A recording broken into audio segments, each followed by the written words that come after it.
Vamos ouvir agora, irmãos, a exposição da palavra do Senhor. A primeira carta do apóstolo João, o texto da pregação desta manhã, são os versículos 19 a 21 do capítulo de número 4. Inicialmente faremos então uma leitura a partir do versículo 7. Lembrando então que a partir do 7, o tema até o final do capítulo é o amor. Leiamos então do 7 ao 18. Amados, amemo-nos uns aos outros, porque o amor procede de Deus. E todo aquele que ama a Deus, todo aquele que ama é nascido de Deus e conhece a Deus. Aquele que não ama não conhece a Deus, pois Deus é amor. Nisto se manifestou o amor de Deus em nós, em haver Deus enviado o seu Filho unigênito ao mundo para vivermos por meio dele. Nisto consiste o amor, não em que nós tenhamos amado a Deus, mas em que ele nos amou e enviou o seu Filho como propiciação pelos nossos pecados. Amados, se Deus de tal maneira nos amou, devemos nós também amar uns aos outros. Ninguém jamais viu a Deus. Se amarmos uns aos outros, Deus permanece em nós e o seu amor em nós aperfeiçoado. Nisto conhecemos que permanecemos nele e ele em nós, em que nos deu do seu Espírito. E nós temos visto e testemunhamos que o Pai enviou o seu Filho como Salvador do mundo. Aquele que confessar que Jesus é o Filho de Deus, Deus permanece nele e ele em Deus. E nós conhecemos e cremos no amor que Deus tem por nós. Deus é amor, e aquele que permanece no amor, permanece em Deus e Deus nele. Nisto é em nós aperfeiçoado o amor, para que no dia do juízo mantenhamos confiança, pois segundo ele é, também nós somos nesse mundo. No amor não existe medo, antes o perfeito amor lança fora o medo. Ora, o medo produz tormento. Logo, aquele que teme não é aperfeiçoado no amor. Agora, o texto da pregação desta manhã, versículos 19 a 21. Nós amamos porque ele nos amou primeiro. Se alguém disser, amo a Deus, e odiar a seu irmão, é mentiroso, pois aquele que não ama seu irmão a quem vê, não pode amar a Deus a quem não vê. Ora, temos da parte dele este mandamento, que aquele que ama a Deus, ame também a seu irmão. Até aí a leitura da palavra do Senhor. Vamos orar. Ó Senhor Deus, nosso Pai, ouviremos agora, Senhor, a exposição da Tua palavra e pedimos que mais uma vez o Senhor graciosamente nos fale por meio do Teu Filho Jesus Cristo, enquanto ouvimos a exposição da Tua palavra. Que o nosso supremo profeta e mestre nos apresente mais uma vez a Tua vontade e nos ensine, Senhor, a viver para a Tua glória. Usa, Senhor, por Tua misericórdia, o ministro da Tua palavra para que ele pregue com fidelidade no temor do Senhor e para a glória do Teu nome. Prepara, Senhor, o coração de todos nós para sermos receptivos, para não endurecermos nosso coração, mas para ouvirmos a Tua palavra com santo temor e com o desejo de vê-la em ação, produzindo frutos em nossa vida. Nós pedimos, Senhor, todas essas coisas, contando, Senhor, com Tua misericórdia, com a ação do Teu Espírito Santo, com a graça do Teu Filho. Em nome de Cristo oramos. Amém. Amém. Amados irmãos em nosso Senhor Jesus Cristo, no último domingo ouvimos que o assunto do apóstolo João, nessa parte da carta, é especificamente sobre o amor de Deus. E como já observamos, João também está falando sobre o nosso amor, o amor que nós devemos uns aos outros. Mas esse não é o foco. Efetivamente, o foco é o amor de Deus, não o nosso. Ele certamente nos diz o que nós devemos fazer. Sem dúvida, ele nos apresenta o amor como um mandamento que nós devemos obedecer. Mas essa não é a base sobre a qual se estabelece a nossa vida. Nós não amamos para sermos salvos, não amamos para alcançar a graça ou para sermos amados por Deus. Portanto, o nosso amor não é a raiz que fundamenta a árvore, mas é o fruto que dela brota. A raiz, o fundamento, é o amor profundo de Deus por nós. Observem, irmãos, que João quer então que nós tenhamos clareza quanto à ordem das coisas. Ele quer que nós conheçamos o lugar do amor de Deus e o lugar do nosso amor a Deus e uns pelos outros.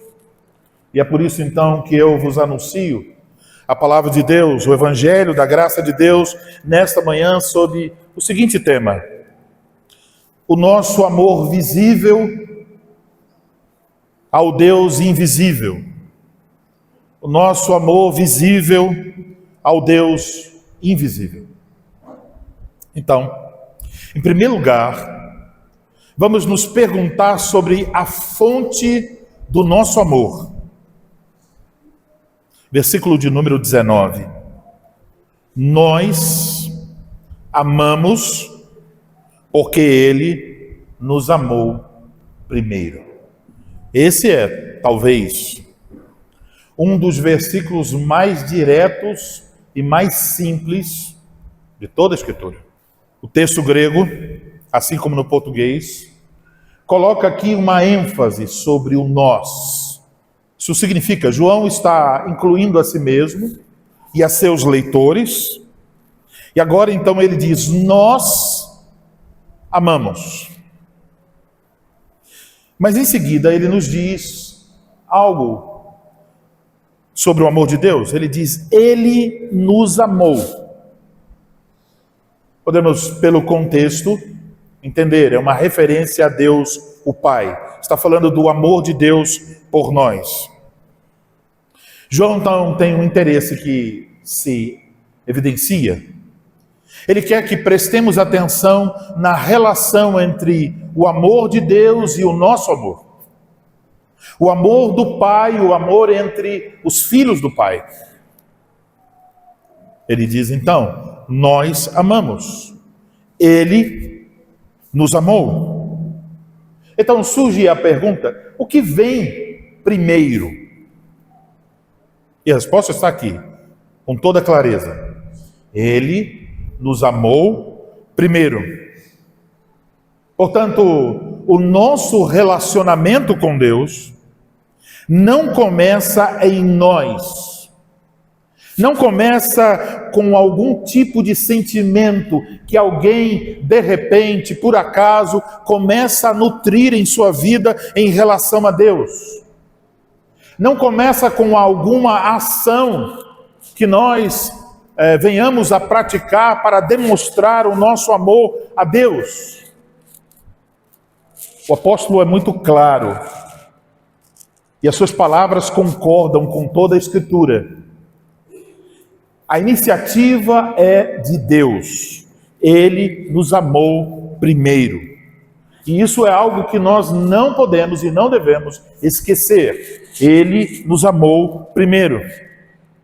E podemos pensar sobre esse conceito do amor de Deus vindo primeiro que o nosso, em termos da eternidade. Isso nos lembra de Jeremias, capítulo 31, versículo 3. Com amor eterno te amei, por isso com benignidade te atraí. E então, quando chegamos no Novo Testamento, encontramos palavras muito parecidas. Na carta do apóstolo Paulo aos Romanos, capítulo 8, versículo 29, o apóstolo nos diz algo semelhante. Encontramos ali o que chamamos de os elos dourados da graça de Deus. E eis como começa. Porquanto aos que de antemão conheceu, também os predestinou para serem conformes à imagem do seu Filho, a fim de que ele seja o primogênito entre muitos irmãos. Observe o verbo, o primeiro elo, conheceu. Não é que Deus conheceu algo a nosso respeito.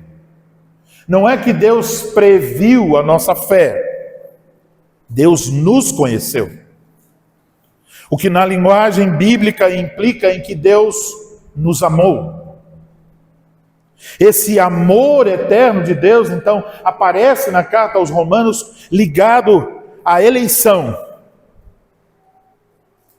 E se você pode ter dúvidas sobre o verbo conhecer, você pode olhar para Efésios capítulo 1, versículo 3 a 5, onde se diz que Deus nos elegeu por nos amar. Bendito Deus e Pai de nosso Senhor Jesus Cristo, que nos tem abençoado com toda a sorte de bênção espiritual nas regiões celestiais em Cristo, assim como nos escolheu nele, antes da fundação do mundo, para sermos santos e irrepreensíveis perante ele. E, em amor, nos predestinou para ele, para a adoção de filhos, por meio de Jesus Cristo, segundo o beneplácito de sua vontade. Nos dois textos, em Romanos e em Efésios, o amor de Deus está ligado ao fato que ele nos predestinou para pertencermos a esta família bendita, a nos tornarmos seus filhos por adoção e a sermos irmãos do nosso Senhor Jesus Cristo. Então, se procuramos pela eternidade do amor de Deus, certamente chegaremos aos seus decretos eternos e soberanos. Deus nos amou desde toda a eternidade. Mas aqui, no contexto da carta do apóstolo João quer nos levar a pensar em termos da manifestação do amor de Deus. Quando foi que Deus manifestou o seu amor por nós? João ensina que o amor de Deus se expressa em suas ações. Olhe para o versículo 10 do capítulo 4, pelo qual já passamos faz algumas semanas. Nisto consiste o amor, não em que nós tenhamos amado a Deus, mas em que Ele nos amou e enviou o seu Filho como propiciação pelos nossos pecados. Aqui está então constituído o quadro. Nós éramos inimigos de Deus. Nós éramos rebeldes contra Deus. Em outras palavras, nenhum de nós, de fato, sabia o que significa amar. Não há dúvida que nós pudéssemos estar cheios de paixões, de interesses, e não há dúvidas de que, em algum sentido, nós amávamos a nós mesmos. Mas este amor, sobre o qual o texto nos fala, de fato, esse amor a Deus, esse amor ao próximo, por causa dos nossos pecados, por causa da escravidão que faz o homem viver em torno de si mesmo, este amor nos era completamente desconhecido. Nós odiávamos a Deus e aos outros. Estávamos mortos em nossos pecados, separados da vida. Eis a nossa miséria. Mas Deus, sendo rico em misericórdia, de João, nos enviou seu próprio Filho como propiciação pelos nossos pecados. Portanto, meus irmãos, nosso amor deve sua origem ao amor de Deus. A lógica de João é a seguinte: Deus nos amou.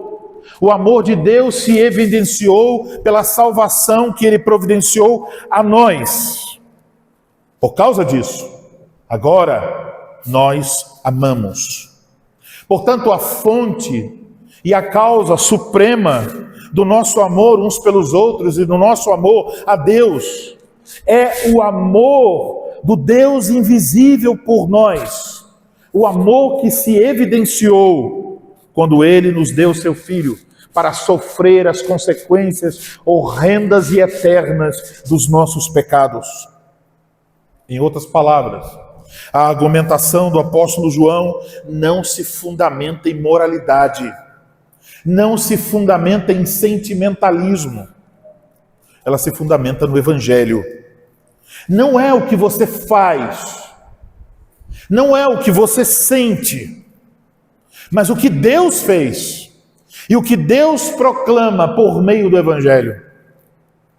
Sem o amor de Deus revelado em Jesus Cristo, então nós nunca teríamos conhecido o verdadeiro amor. Mas, se conhecemos o amor de Deus em Cristo, esse amor se tornou então uma fonte, se torna a origem, a causa do nosso amor. Se recebemos o amor de Deus, devemos dizer agora: nós amamos. Nesse contexto, o nosso amor é uma resposta. Ele é um fruto que brota desta árvore frondosa, a graça de Deus. Deus nos amou primeiro, e agora, por essa causa, nós vamos responder amando a Deus. O amor de Deus é a causa do nosso. Agora, quando nós estamos ouvindo isso, o amor de Deus é a causa do nosso amor, devemos nos perguntar: sabemos claramente como o amor de Deus se manifestou? Mas a pergunta é: como é que o nosso amor a Deus deve se manifestar? Ouvimos então o primeiro ponto, versículo 19, a origem do amor de Deus. Mas agora devemos olhar a manifestação do nosso amor. Versículo 20. Se alguém disser, amo a Deus, e odiar a seu irmão, é mentiroso, pois aquele que não ama seu irmão, a quem vê, não pode amar a Deus, a quem não vê. João está, então, apontando para os alvos do nosso amor. Então, temos dois alvos: amar a Deus e amar aos irmãos. Qual deles é essencial? Sem dúvida, diremos, o primeiro e grande mandamento é este: amar a Deus. O essencial em nosso amor é que nós amamos a Deus, em primeiro lugar, acima de tudo, de todo o coração, com toda a força, com todo o entendimento.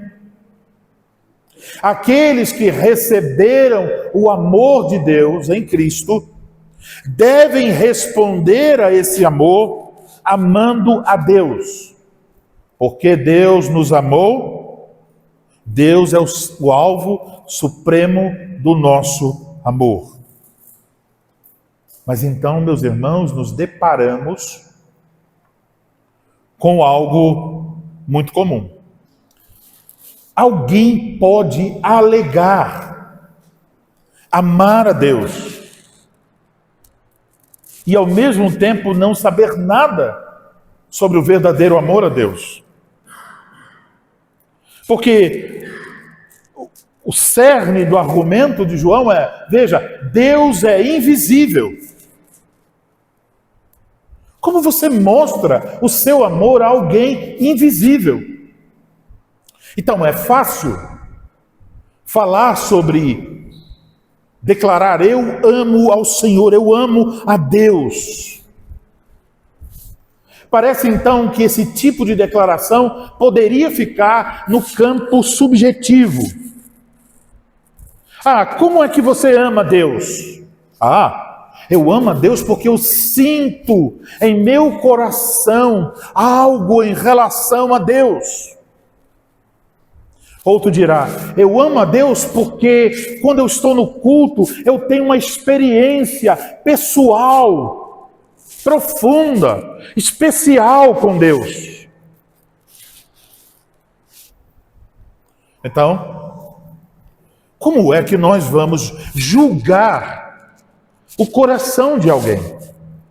Como é que nós poderíamos atestar a veracidade da declaração se ela está oculta no sentimento da pessoa e na experiência da pessoa? Como podemos ter certeza a esse respeito?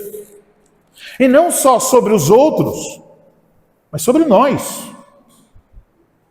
Porque você sabe, os seus sentimentos são extremamente enganosos.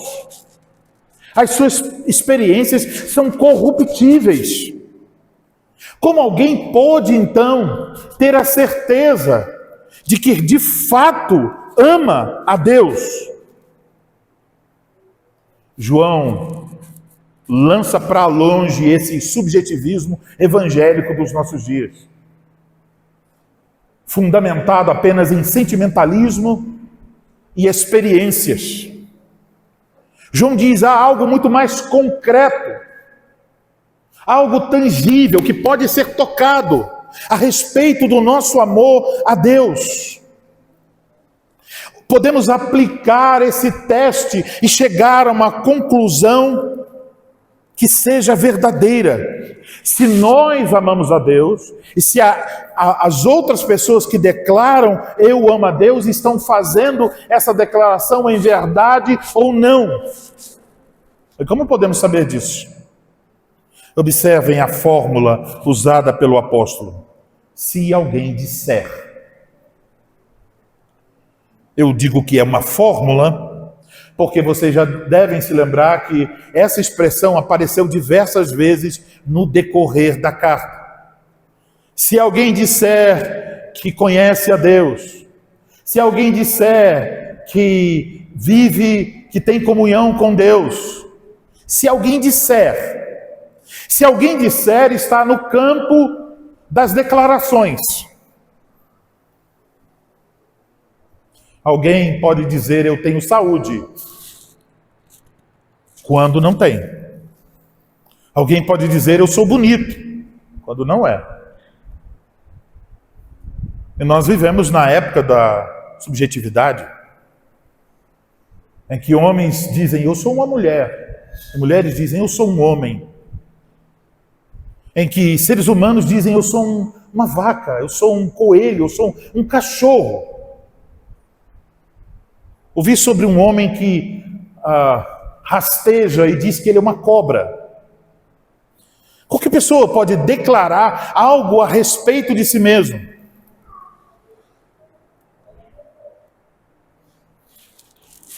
Então alguém pode dizer eu amo a Deus. João então usa a fórmula para falar de uma pessoa que diz uma coisa, mas ela faz coisas que contradizem a sua declaração.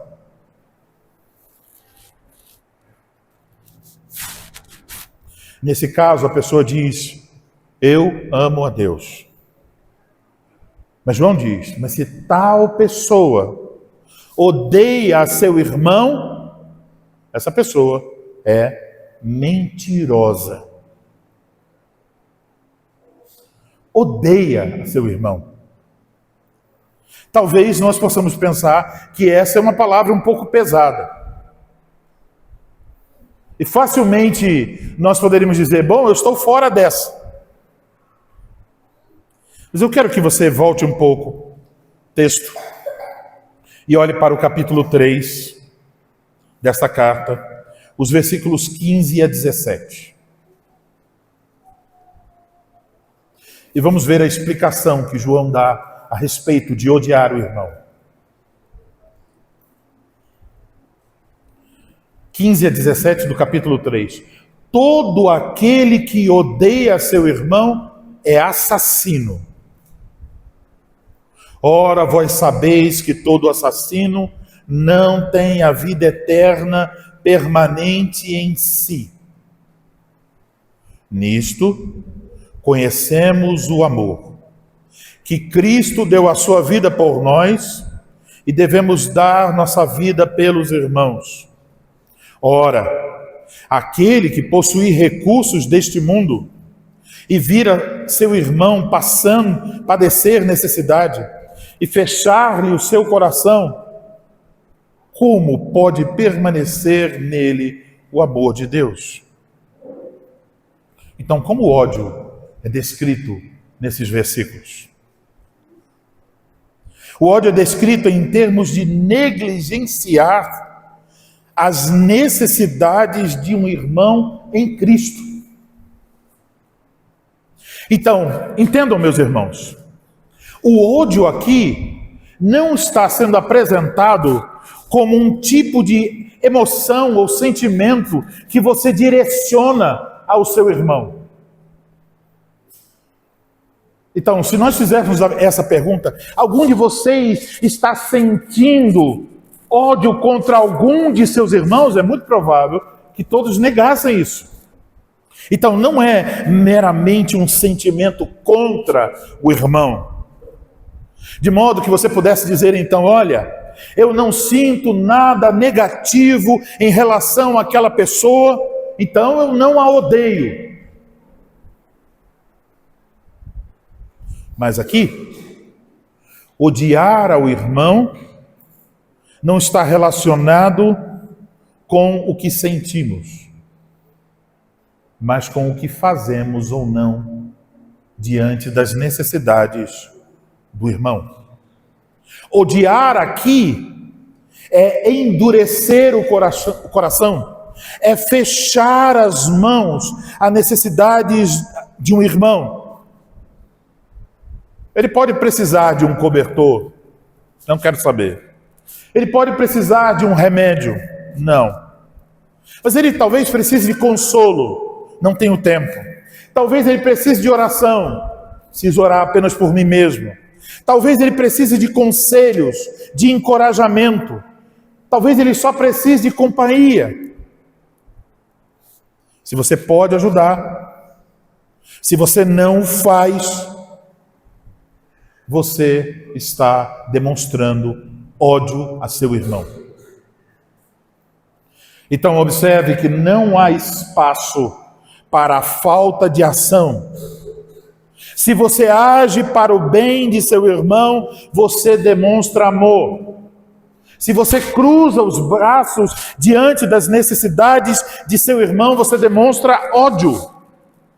Então a negligência, a indiferença para com as necessidades de um irmão são descritas aqui como ódio. Então, meus irmãos, eis o que está sendo colocado diante de nós.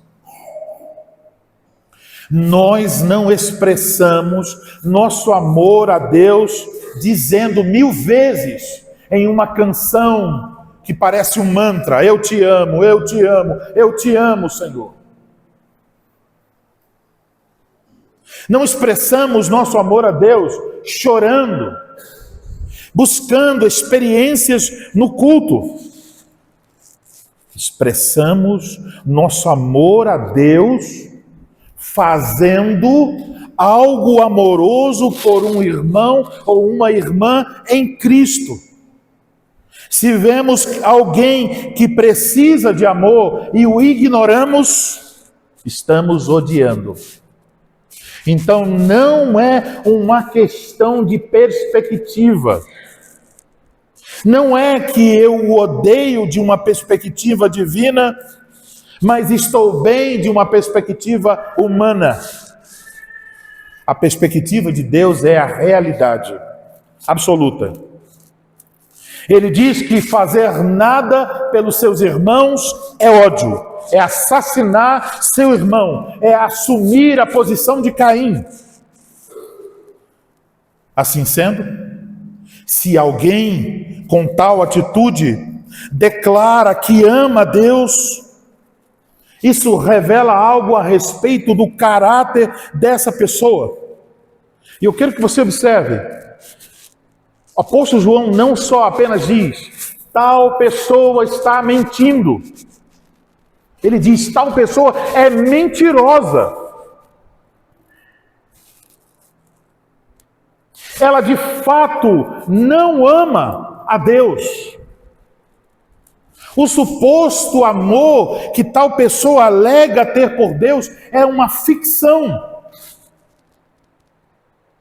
Agora eu quero que você pense na implicação disso, porque tem uma implicação deveras pesada.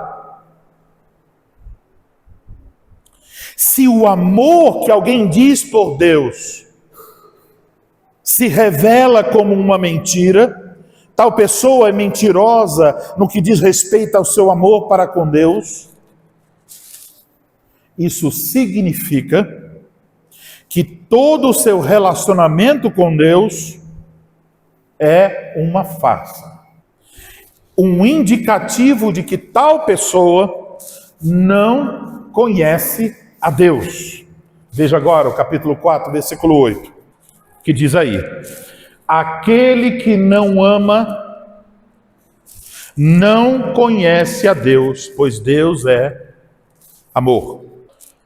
Se tal pessoa que não ama não conhece a Deus,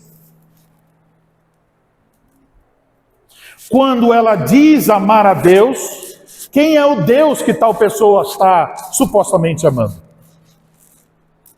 É um Deus com letra minúscula.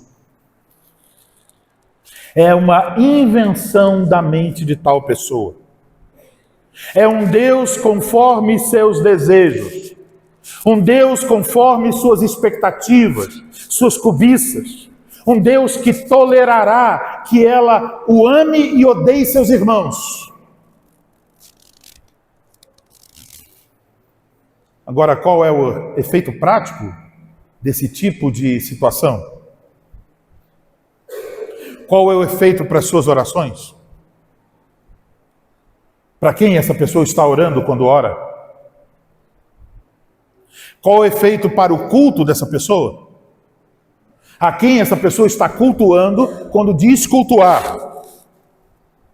Qual o efeito para toda a sua devoção? Se ela não conhece a Deus, o que se revela pela sua falta de amor, se ela não ama a Deus, então quando ela está pensando em Deus, está pensando um Deus conforme sua própria imaginação. Toda a sua oração, todo o seu culto, toda a devoção de tal pessoa corre o risco de não ser nada mais do que idolatria. Então isso é difícil, pesado, mas verdadeiro. Agora vejam a parte final do versículo 20. Pois aquele que não ama seu irmão, a quem vê, não pode amar a Deus a quem não vê. Talvez alguns dos nossos adolescentes se lembrarão de uma das aulas que eu dei sobre formas literárias da Bíblia. Pois bem, aqui está, meninos e meninas, uma declaração a fortiori, um argumento do menor para o maior. Se as pessoas não podem cumprir o requisito menor, amar a seu irmão na fé a quem elas podem ver, elas não poderão cumprir o requisito maior, amar a Deus a quem não viram. Agora, meus irmãos, observem, Pois aquele que não ama seu irmão, a quem vê, não pode amar a Deus a quem não vê. Não é apenas improvável, mas impossível um homem amar a Deus se ele não ama a seu irmão. O amor a Deus e o ódio, a negligência para com os irmãos são coisas exclusivas, eles se excluem, são completamente incompatíveis. Então, como é que Deus, esse Deus invisível, é visto? Ele é visto através de seus filhos. Nenhum ser humano viu a Deus. No entanto, Deus pode ser visto no mundo através das ações amorosas de seus filhos. À medida em que eles expressam seu amor a Deus através ou pelos irmãos. A manifestação visível do nosso amor ao Deus invisível deve se revelar em questões práticas do nosso amor para com nossos irmãos e irmãs em Cristo. Então, como podemos atestar a veracidade da experiência de alguém com Deus? Através do amor que essa pessoa sente pelos seus irmãos. Então, alguém espiritualmente maduro, alguém piedoso, alguém que de fato ama a Deus, em primeiro lugar, alguém que ama a seus irmãos. Então, se fazemos a pergunta, alguém pode amar a Deus sem amar a seus irmãos? A resposta é clara, não. No entanto, muitas pessoas em nossos dias fazem essa afirmação: eu amo a Deus. E, no entanto, a coisa mais difícil de encontrar parece ser o amor entre os irmãos. Não é estranho? Em que haja tantos cultos, em que haja tantas músicas, em que haja tantas luzes, tantos palcos, tantas emoções e tantas declarações, eu amo a Deus, e tantos poucos frutos de amor pelos irmãos. A explicação de que amar o irmão é amar a Deus indica então que é impossível amar a Deus sem amar o irmão. Agora, devemos olhar para o final do nosso texto, versículo 21.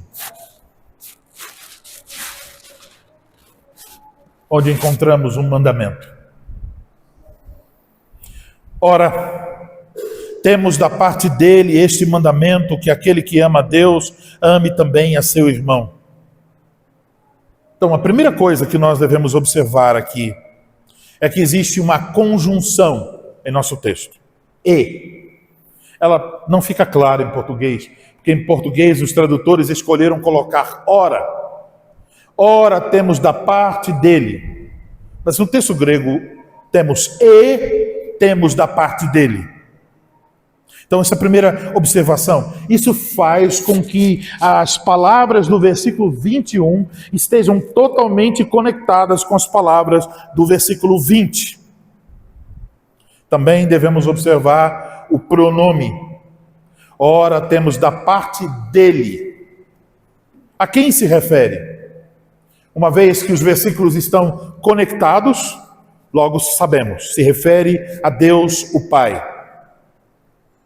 Portanto, ao falar desse mandamento que recebemos de Deus, é possível então que João tenha em mente, tal como Jesus apresentou em Mateus 22, do 37 e 40, aquele resumo. Está pensando no amor que Deus ordenou. Esse resumo apresentado por Jesus Cristo é proveniente do Antigo Testamento. Não é uma palavra inventada ou nova. Quando Jesus fez esse resumo em Mateus 22, 37 ao 40, ele está citando duas passagens do Antigo Testamento. Deuteronômio, capítulo 5, versículo 5. Amarás, pois, o Senhor teu Deus de todo o teu coração, de toda a tua alma e de toda a tua força. E ele também está citando Levítico 19, 18. Não te vingarás, não guardarás ira contra os filhos do teu povo, mas amarás o teu próximo como a ti mesmo. Eu sou o Senhor. Então temos esse resumo da lei, que Jesus retirou da própria lei. Mas também podemos observar esses dois aspectos, o amor a Deus, o amor ao próximo, na estrutura dos 10 mandamentos. Vocês devem lembrar das lições da catequese. Os 4 primeiros mandamentos nos ordenam a amar a Deus. Os 6 últimos mandamentos nos ordenam a amar o nosso próximo. Portanto, ao apresentar esses 2 grandes mandamentos, Jesus não estava substituindo 10 por 2, como muitas pessoas querem crer. Ele está apenas dizendo qual o significado dos 10 mandamentos: amar a Deus e amar o próximo. Ele está resumindo toda a lei e os profetas. Então, quando lemos sobre toda a lei e os profetas, quer dizer que isso é um resumo de todo o Antigo Testamento.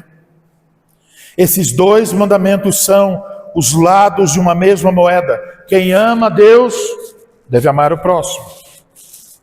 No entanto, João aqui pega esse princípio geral, devemos amar a Deus e devemos amar o próximo, e ele o aplica de forma muito especial à família de Deus, à igreja de Cristo.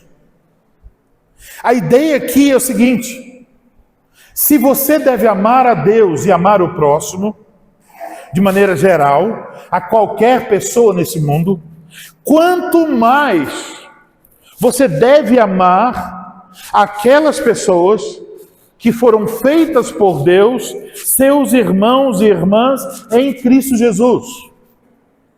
Assim, nós podemos dizer, como diz aqui o apóstolo João: ora, temos da parte dele este mandamento, que aquele que ama a Deus, ame também a seu irmão. Então já observamos a conjunção e, estabelece a conexão entre o versículo 20 e o 21. João agora nos diz qual é a razão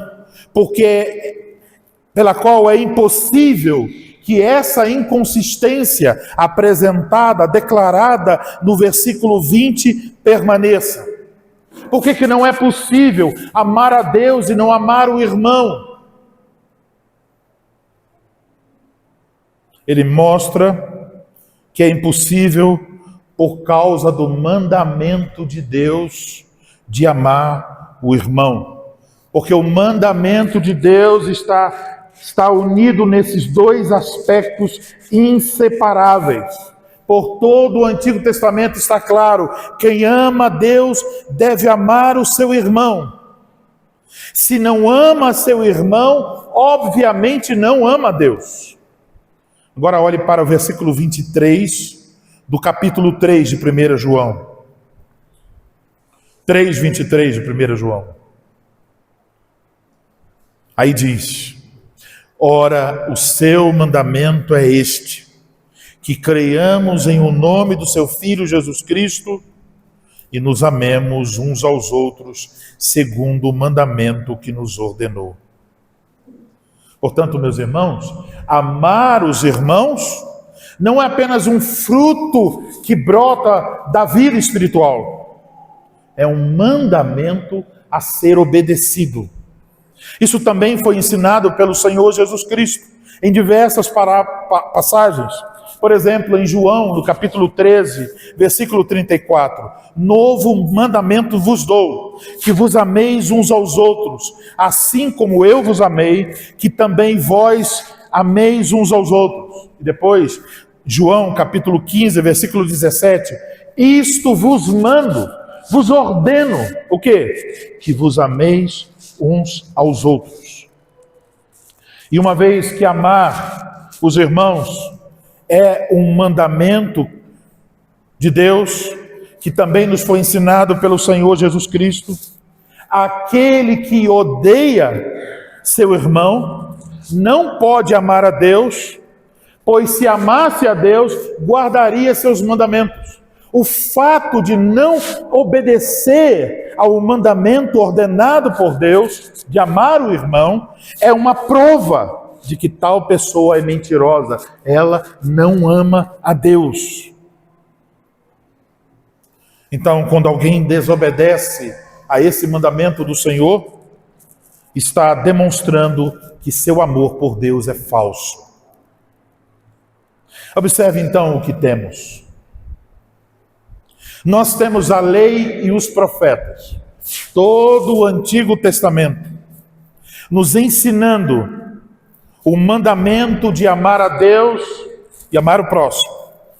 Então temos um resumo de todo esse mandamento. Como amar a Deus, os primeiros 4 mandamentos. Como amar o próximo, os 6 últimos mandamentos. E depois então temos um resumo dos 10 mandamentos. Mateus 22, 37 ao 40, que lemos no momento de confissão. Mas agora, vejam como Paulo apresenta um resumo final de tudo isso. Em Gálatas capítulo 5, versículo 14. Porque toda a lei se cumpre em um preceito, a saber, amarás o teu próximo como a ti mesmo. Paulo ousou resumir todo o Antigo Testamento apenas numa declaração. Qual? Amarás o teu próximo como a ti mesmo. O apóstolo Paulo pode dizer tal coisa, porque ele sabe que o amor ao próximo é uma evidência do amor a Deus. Amados irmãos, o que João está nos ensinando é que a resposta desejada por Deus diante do amor que Ele nos revelou por meio do Seu Filho Jesus Cristo é uma resposta simples, é uma resposta clara, é uma resposta prática.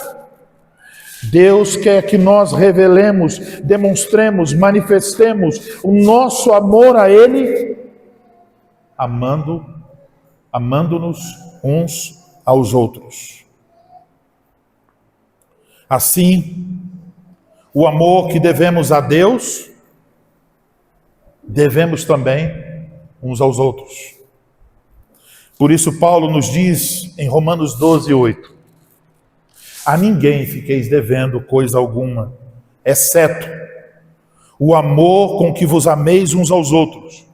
Pois quem ama o próximo tem cumprido a lei. No entanto, assim como Deus revelou seu amor por meio da ação salvadora, o nosso amor pelos irmãos deve se revelar em ações uns pelos outros. Então, eu quero que os irmãos entendam. Aqui está o cerne da nossa membresia na Igreja de Cristo, no corpo de Cristo.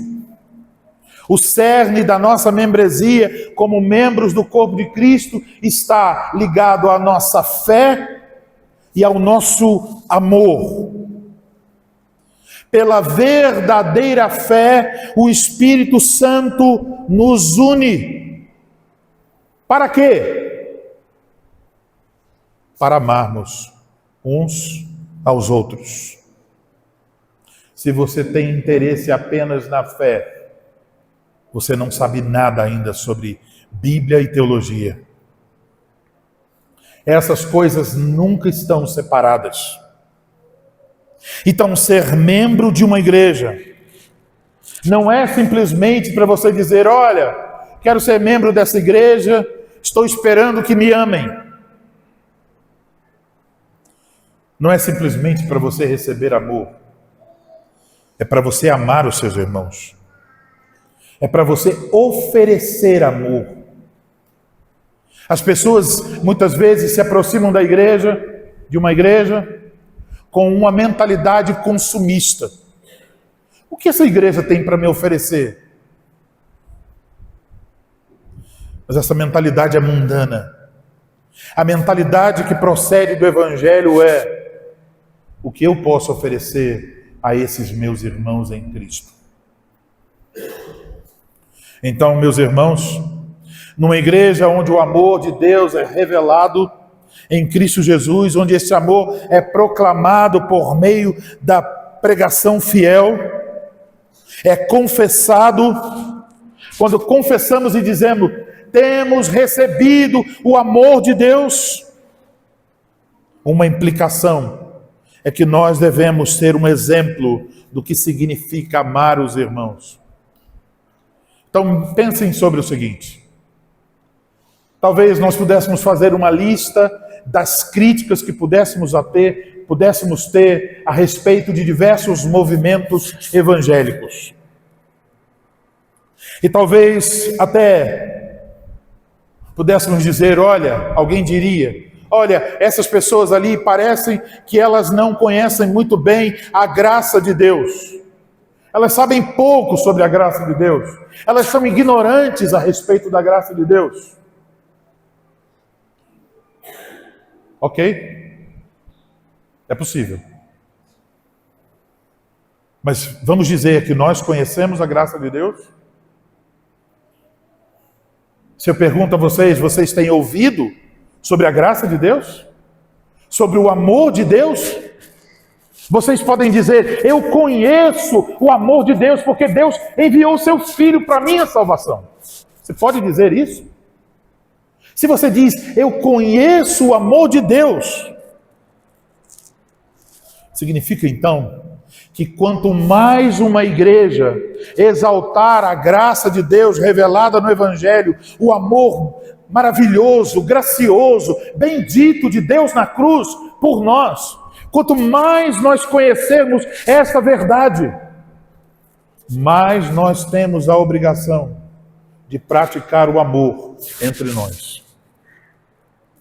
Você conhece a Deus? Você conhece o amor de Deus?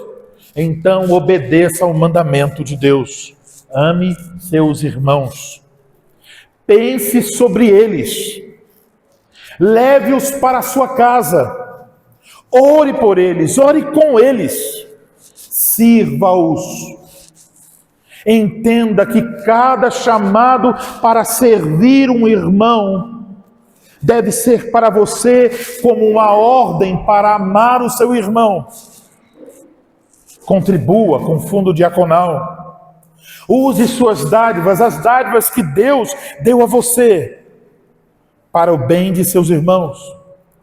Intencionalmente busque aproximar-se de seus irmãos, de conhecê-los, de carregá-los durante a semana em seus pensamentos, em suas orações, em seus anseios.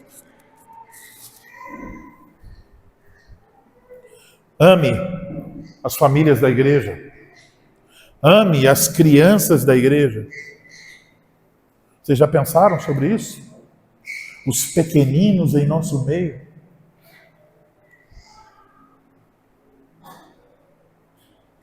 Será que vocês já olharam para a pequena Natália? Desculpe. Catarina? Para a pequena Catarina? E vocês, em suas orações, disseram: ó Senhor, abençoa, para que ela seja uma serva fiel no teu reino. Preserva, Senhor, esta criança, para que no dia final eu me encontre com ela e dê glórias ao teu santo nome por preservá-la? Será que você já pensou sobre os nossos pequeninos receberem de nossas mãos uma igreja que está seguindo a Cristo, procurando amar uns aos outros? E me alegra pensar e me encoraja a pensar na possibilidade de que um dia esses pequeninos agora que circulam, que fazem barulho, como a pequena Catarina faz agora, que nós chamamos de o som do pacto, o som da aliança, que um dia esses pequeninos virão a alguns de nós e dirão: meu irmão, muito obrigado, por causa das suas orações, por causa do seu amor demonstrado, do seu serviço a meus pais. Deus usou isso para o meu bem, e agora eu estou no reino eterno do Filho amado de Deus. Glória a Deus! Aleluia!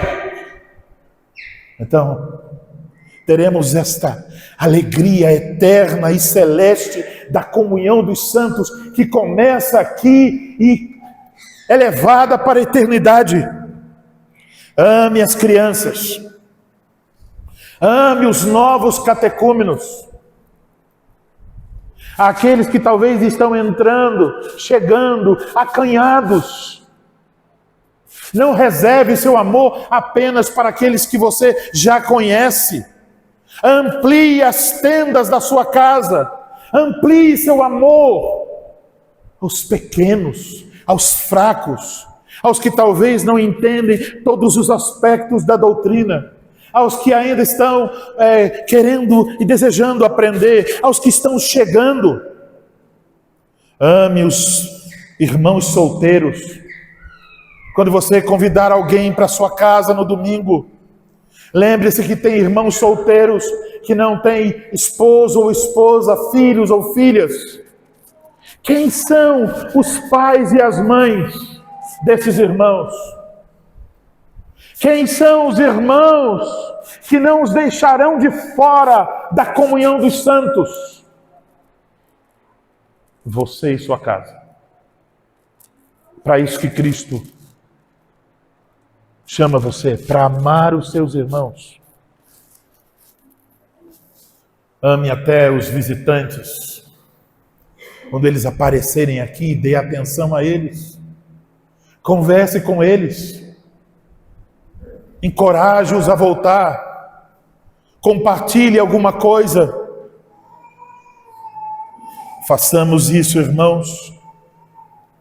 Façamos isso até o ponto que quando alguém chegar em meio da nossa comunhão e ouvir sobre o amor de Deus que nos foi dado, e ouvir sobre o amor que nós devemos a Deus, diga: nessa igreja isso é verdade.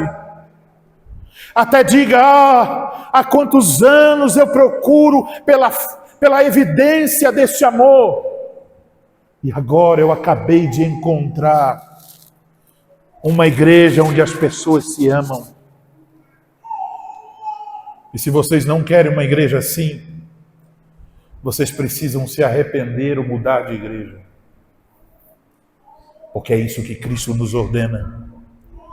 É isso que, pela graça de Deus, hoje, o Espírito Santo vos diz. E eu espero que Ele continue dizendo isso até o dia bendito em que o céu se abrirá e todos os filhos de Deus que aprenderam sobre o amor do Pai finalmente sejam recebidos nos braços do nosso Senhor Jesus Cristo. Então, meus irmãos, vocês têm muito trabalho a fazer. Vocês devem amar a Deus amando seus irmãos. Amém.